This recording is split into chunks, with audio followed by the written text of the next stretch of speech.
ہاں بالکل. ایرک کے چہرے پر اب کچھ مایوسی آئی اور تبھی عنایہ نے کچھ خفگی سے اسے کہا اگر تم ہمارے گھر کے اندر آنا چاہتے تھے تو اس کا سیدھا راستہ دروازے پر دستک دے کر اجازت مانگنا تھا. کیکڑا بن کر ہمارے گھر کے سامنے پھرنا نہیں تھا. یا تم یہ چاہتے تھے کہ ہم خود تمہیں کھینچ کھینچ کر اندر بلائیں؟ اور ایرک کا چہرہ سرخ ہو گیا. یہ شرمندگی تھی اس بات کی کہ وہ اس کی حرکت کی وجہ سمجھ گئے تھے. اور ایرک نے اس کی بات کے جواب میں امامہ کو دیکھتے ہوئے کہا مسز سالار مجھے پسند نہیں کرتی.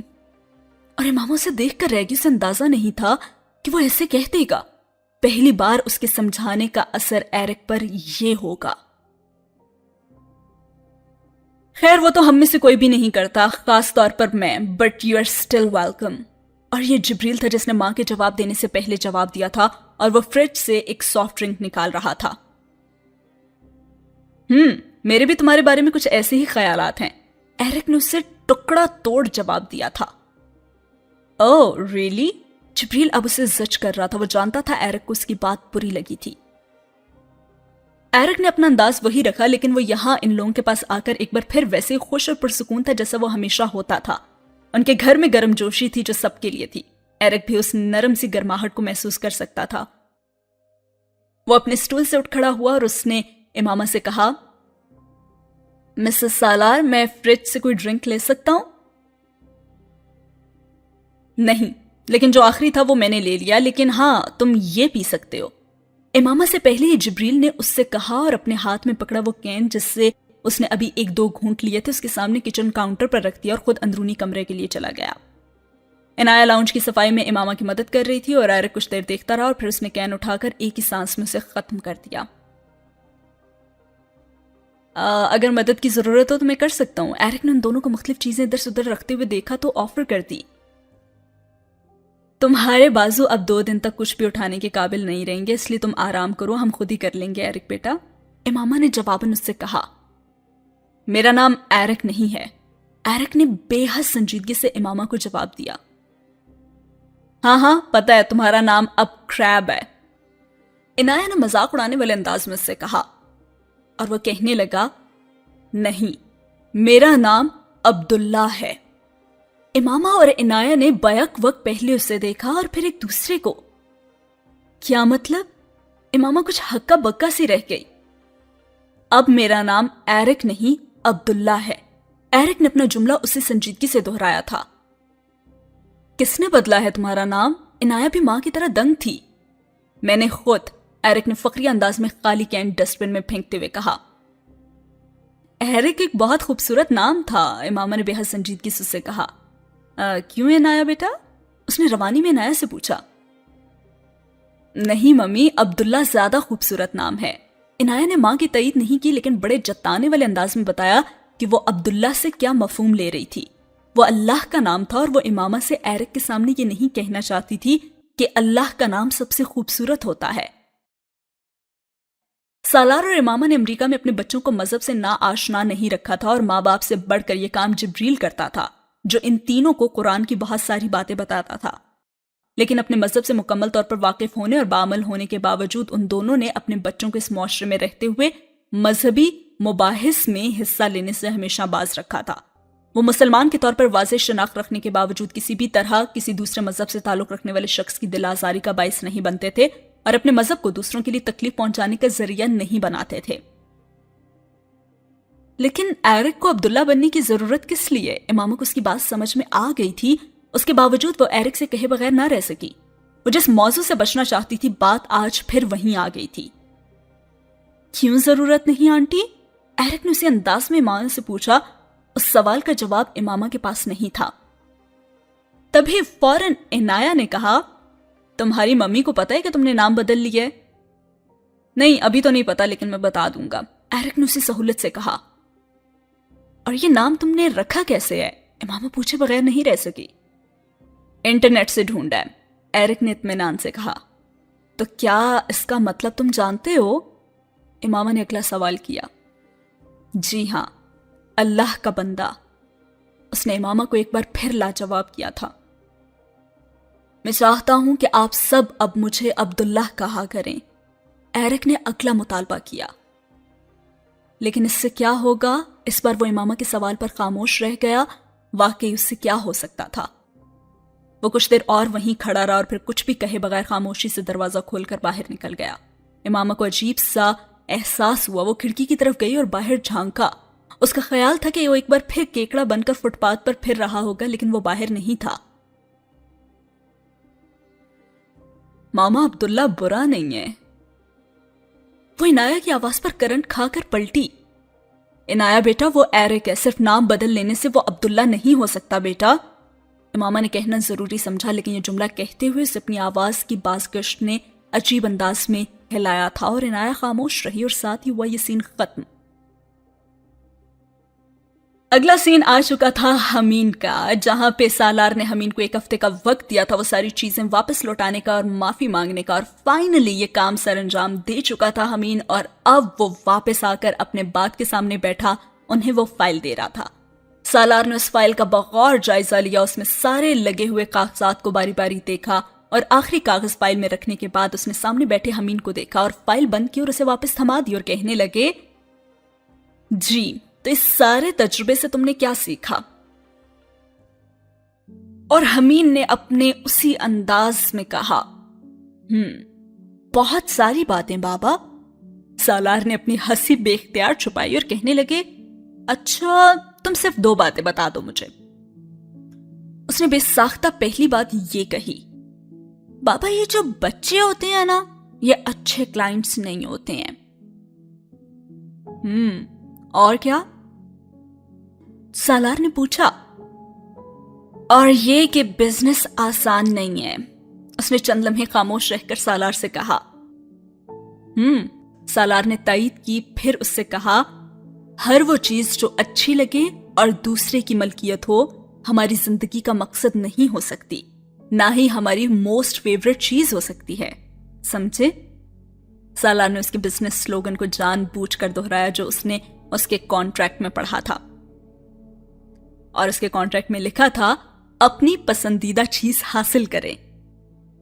ایک لمحے کے لیے اس سلوگن نے اسے چکرا کر ہی رکھ دیا تھا۔ وہ اس کی اولاد کا بزنس سلوگن کیسے ہو سکتا تھا، اور وہ بھی 9 سال کی عمر میں؟ اور دوسری بات یہ کہ ہماری موسٹ فیوریٹ چیز وہی ہوتی ہے اور ہونی بھی چاہیے جو ہمارے پاس ہے۔ کسی دوسرے کی موسٹ فیوریٹ چیز چھیننے کا ہمیں حق نہیں ہے۔ وہ اپنے 9 سالہ بیٹے کو بزنس کے گر بتانے میں اخلاقیات کا درس دینے کی کوشش کر رہا تھا۔ پتہ نہیں صحیح کہہ رہا تھا یا غلط، مگر سالار سکندر باپ تھا، وہ اپنے 9 سالہ بیٹے کو یہ نہیں سکھا سکتا تھا کہ بزنس میں کوئی اخلاقیات نہیں ہوتی، صرف پیسہ ہوتا ہے یا نہیں ہوتا، اور باقی ہر چیز سیکنڈری تھی۔ تمہیں پتہ ہے انسان کے پاس سب سے طاقتور چیز کیا ہے؟ اس نے حمین سے پوچھا۔ کیا؟ حمین نے کہا، عقل، اگر اس کا صحیح استعمال کرنا آتا ہو تو۔ اور تمہیں پتہ ہے انسان کے پاس سب سے خطرناک چیز کیا ہے؟ سالار نے پھر سے حمین سے پوچھا۔ کیا بابا؟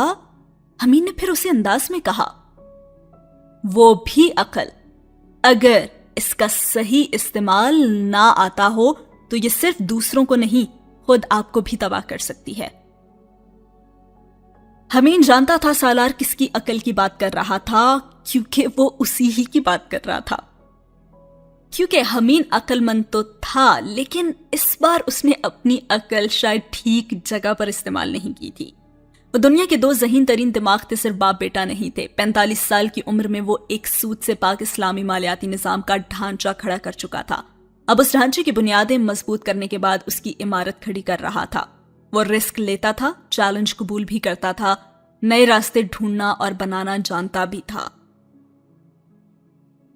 برین ٹیومر سے لڑتے ہوئے بھی وہ اپنی زندگی کے ایک ایک دن کو بامقصد گزار رہا تھا۔ ایک دنیا اس کے نام سے واقف تھی اور ایک دنیا اسے مانتی بھی تھی۔ وہ جس بھی فورم پر بات کرنے کھڑا ہوتا، فائنانس کی دنیا کے گرو اس کو خاموشی اور توجہ سے سنتے تھے۔ وہ زندگی میں کوئی اور بڑے مار کے نہ بھی مارتا تو بھی سالار سکندر فائنانس کی دنیا میں لیجنڈری حیثیت اختیار کر ہی چکا تھا۔ حمین سکندر اس کا ایک 9 سال کا بچہ تھا جس کا پہلا بزنس کسی انویسٹمنٹ کے بغیر صرف انٹرپرسنل سکل سے شروع ہوا تھا اور کامیابی سے فراٹے بھرنے کے بعد 3 مہینے کے اندر بری طرح نہ صرف ڈوبا تھا بلکہ ساتھ ہی اسکول میں اس کی ساکھ کو بھی لے ڈوبا تھا۔ اس نے اپنے پاس بقیہ رہ جانے والے $175 کی ایک پائی واپس کر دی تھی اور ہر ایک سے نہ صرف زبانی طور پر معذرت کی تھی بلکہ ہر ایک کو ایک معذرت کا خط بھی لکھا تھا جو اس نے خود ڈرافٹ کیا تھا۔ یہ حمید سکندر کی زندگی کے سب سے شرمندہ کرنے والے لمحات تھے، کیونکہ وہ کچھ ہی دنوں پہلے کے قومی سطح پر ملنے والے وہ ٹائٹل ہیرو کو گھنٹوں میں کھو چکا تھا، لیکن اس سارے تجربے نے حمید سکندر کو پہلی بار کچھ سنجیدہ کیا تھا اور کچھ سوچنے پر بھی مجبور کیا تھا۔ اس نے اس رات ایک بات اپنے باپ کو نہیں بتائی تھی اور وہ یہ تھی کہ اسے زندگی میں بزنس ہی کرنا تھا، اپنے باپ سے زیادہ بڑا اور کامیاب نام بننا تھا، اسے دنیا کا امیر ترین آدمی بھی بننا تھا۔ اور حمید سکندر نے یہ خواب جاگتی آنکھوں سے اپنے کلاس فیلوز کو ان کی رقم واپس کرتے ہوئے دیکھا تھا، جس کی تعبیر اسے کیسے حاصل کرنی تھی یہ اسے ابھی سوچنا تھا۔ اور ساتھ ہی ہوا یہ سین ختم۔ اگلے سین میں ایرک اپنی ممی سے بات کر رہا ہوتا ہے اور وہ کہتا ہے کہ ممی میں قرآن پاک پڑھنا چاہتا ہوں۔ ڈنر ٹیبل پر اس رات ایرک اپنی فیملی کے ساتھ کئی دنوں کے بعد بیٹھا تھا اور کیرولین کا بوائے فرینڈ بھی وہیں پہ تھا جب کھانے کے درمیان ایرک نے کیرولین سے یہ بات کہی تھی، اور ایک لمحے کے لیے کیرولین کی سمجھ میں نہیں آیا کہ وہ کیا کہہ رہا تھا۔ وہ کس چیز کو پڑھنے کی خواہش کر رہا تھا اور وہ کہنے لگی وہ کیا ہے؟ ماما مسلمز کی ہولی بک جو عنایہ کی فیملی پڑھتی ہے، اس نے ماں کو وضاحت دی۔ کیرولین کے پارٹنر ایلف نے کھانا کھاتے ہوئے رک کر ان دونوں کو دیکھا۔ وہ تقریباً پچھلے 3 مہینے سے اب اسی گھر میں کیرولین کے ساتھ ایک لیو ان ریلیشن شپ میں تھا۔ ایرک اسے پسند نہیں کرتا تھا، وہ اچھی طرح سے جانتا تھا، لیکن ایرک نے کبھی بھی اس سے بدتمیزی نہیں کی تھی۔ ان دونوں کا تعلق تو ویسے بے حد رسمی سا تھا، مگر اتنے عرصے میں یہ پہلی بار ہوا تھا کہ وہ ایرک کی کسی بات پر تبصرہ کرنا چاہتا تھا، لیکن کچھ جھجک بھی رہا تھا۔ وہ ایرک کے دل میں اپنے لیے ناپسندیدگی میں اضافہ نہیں کرنا چاہتا تھا۔ تبھی کیرولین نے اس سے کہا تم شاید ٹرانسلیشن پڑھنا چاہتے ہو؟ نہیں، میں عربی پڑھنا چاہتا ہوں جیسے وہ پڑھتے ہیں۔ اور وہ سنجیدہ تھا۔ لیکن تمہیں عربی نہیں آتی نا؟ اور کیرولین بھی اب بے حد سنجیدہ تھی، ایک عجیب فرمائش تھی۔ ہاں نہیں آتی، لیکن جبریل مجھے سکھا دے گا، اس کو آتی ہے عربی، ایرک نے ماں سے کہا۔ فوری طور پر کیرولین کی سمجھ میں نہیں آیا کہ وہ کیا جواب دے۔ وہ ایک نئی زبان کا ذکر اس طرح کر رہا تھا جیسے وہ 2 دن میں اسے سیکھ لینے والا تھا۔ وہ تو ٹھیک ہے، لیکن اس کی ضرورت ہی کیا ہے؟ کیرولین کو خاموش دیکھ کر رالف بولے بغیر نہیں رہ سکا۔ یہ مسلمانوں کی ہولی بک ہے، تمہیں اس کو پڑھنے کے لیے ایک نئی زبان سیکھنے کی ضرورت نہیں ہے، تم اس کی ٹرانسلیشن پڑھ سکتے ہو اگر تمہیں ایک کتاب کے طور پر اسے پڑھنے میں دلچسپی ہے تو۔ رالف نے اپنی طرف سے بے حد مناسب مشورہ دیا تھا جو ایرک نے ایک کان سے سن کر دوسرے کان سے نکال دیا۔ اس نے رالف کی بات کا جواب دینے کی بھی زحمت نہیں کی۔ ممی، رالف کو مکمل طور پر نظر انداز کرتے اس نے سوالیہ انداز میں کیرولین کی طرف دیکھا۔ اس کے اور ایرک کے تعلقات آج کل جس نوعیت کے رہ گئے تھے اس میں یہ بہت بڑی بات تھی کہ وہ کسی بھی کام کے لیے اس سے اجازت مانگ رہا تھا، ورنہ تو وہ کوئی کام کر کے بھی اسے بتانے کی زحمت نہیں کرتا تھا۔ لیکن تمہاری سٹڈیز متاثر ہوں گی ایرک۔ کیرولین کو جو واحد مسئلہ تھا اس نے اس کا ذکر کیا۔ وہ متاثر نہیں ہوں گی، آئی پرومس۔ اس نے فوراً اس سے پیشتر ماں کو یقین دہانی کرائی اور رالف کو عجیب سی ہتک کا احساس ہوا خود کو یوں نظر انداز کیے جانے پر، لیکن دوبارہ مداخلت کرنے کے بجائے کھانا کھانے میں وہ مصروف ہو گیا۔ اوکے ٹھیک ہے، لیکن اگر تمہاری سٹڈیز پر کوئی اثر نہیں پڑتا تو میں تمہیں روکوں گی نہیں، لیکن اگر تمہاری سٹڈیز پر اثر پڑا تو میں تمہیں روک بھی دوں گی۔ اور ایرک کا چہرہ کھل اٹھا۔ اوکے، اس نے جیسے ماں کو تسلی دینے والے انداز میں کہا۔ تم کب جایا کرو گے جبریل کے پاس قرآن پاک پڑھنے؟ کیرولین نے پوچھا۔ بس ہفتے میں 2 بار۔ ٹھیک ہے، وہ جیسے مطمئن ہو گئی۔ آپ جبریل کی ممی کو فون کر کے بتا دیں کہ آپ نے مجھے اجازت دے دی ہے اور آپ کو کوئی اعتراض نہیں ہے، ایرک نے کہا، اور کیرولین کو پلک جھپکتے میں سمجھ آ گیا تھا کہ اس ساری اجازت کا اصل مقصد کیا تھا۔ رالف کے سامنے وہ ایرک سے یہ نہیں کہنا چاہتی تھی کہ وہ یقیناً جبریل کے خاندان کی شرط کی وجہ سے اس سے اجازت لینا چاہ رہا تھا۔ ہاں ٹھیک ہے، میں فون کر دوں گی، کیرولین نے کہا